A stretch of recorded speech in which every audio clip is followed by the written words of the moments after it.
फैसला हुआ कि किसी अखबार में एक शख्स का नाम और तस्वीर शाया नहीं होगी और टीवी पर भी इसका चेहरा नहीं दिखाया जाएगा। वतन अजीज के फैसला साजों के लिए एक डरावना ख्वाब बन जाने वाले इस शख्स का नाम जुल्फिकार अली भुट्टो था, जिसने इस्लामी जमहूरिया पाकिस्तान को 1973 का आईन दिया और जो पाकिस्तान के एटमी प्रोग्राम का बानी भी था।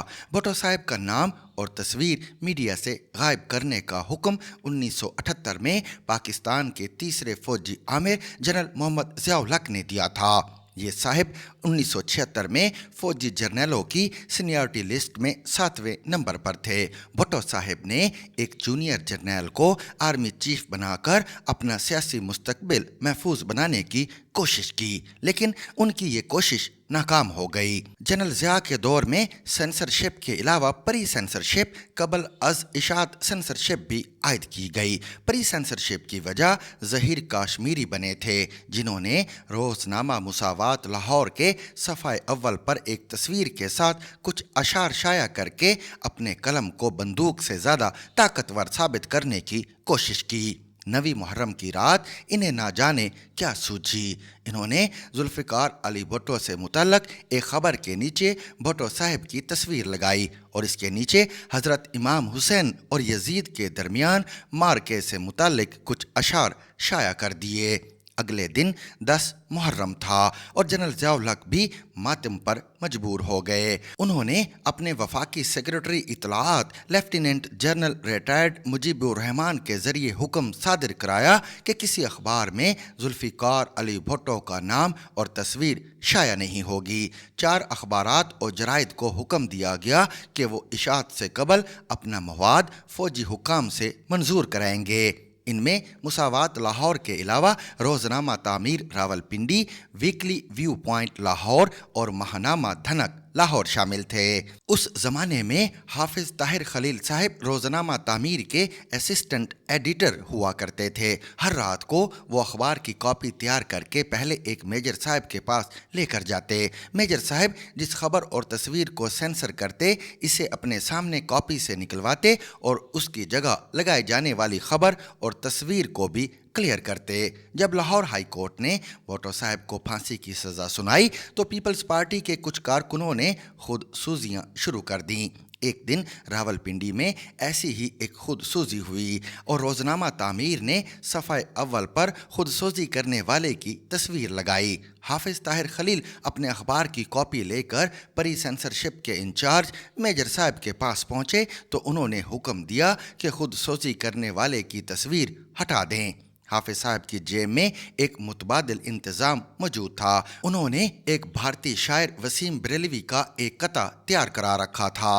अपने चेहरे से जो जाहिर है छुपाएं कैसे, तेरी मर्जी के मुताबिक नजर आए कैसे, घर सजाने का तसव्वुर तो बहुत बाद का है, पहले ये तय हो कि इस घर को बचाएं कैसे।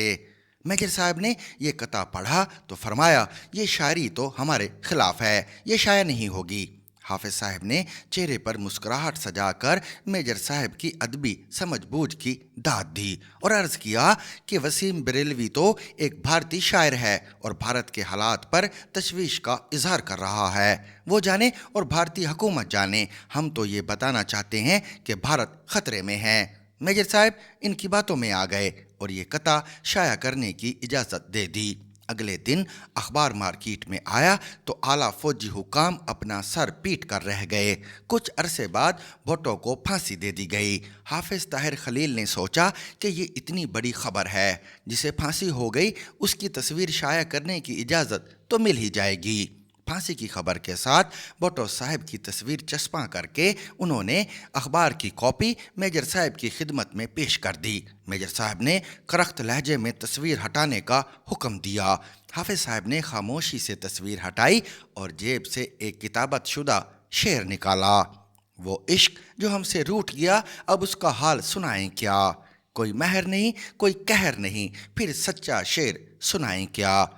शेर पढ़कर मेजर साहब ने पूछा, ये किसका शेर है? हाफिज साहब ने बताया, अतर नफीस का शेर है। मेजर साहब ने पूछा, इसकी नेशनैलिटी क्या है? حافظ صاحب نے بتایا کہ پاکستانی شاعر ہے۔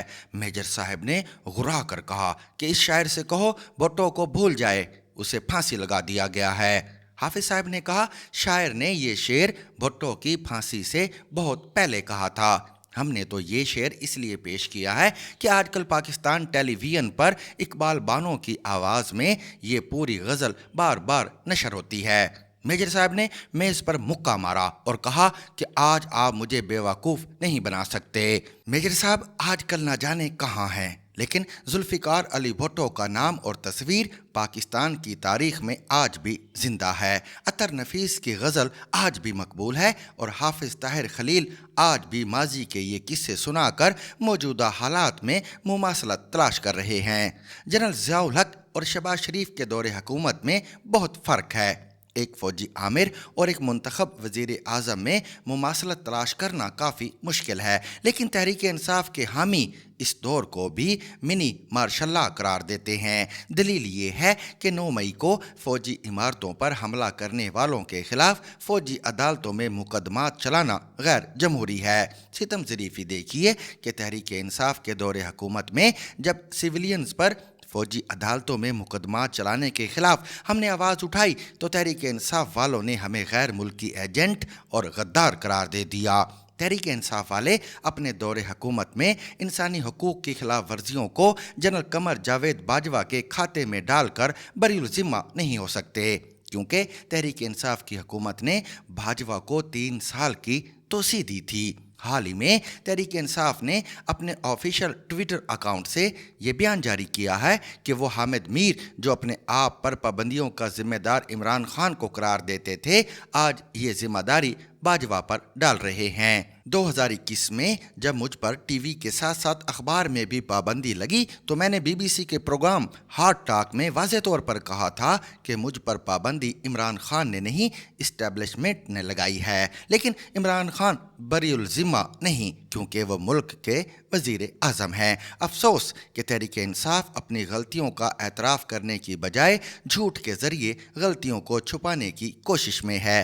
ہمارا مسئلہ یہ ہے کہ ہم نے ماضی میں بھی انسانی حقوق کی خلاف ورزیوں پر آواز اٹھائی، ہم نے یہ آواز آج بھی اٹھانی ہے۔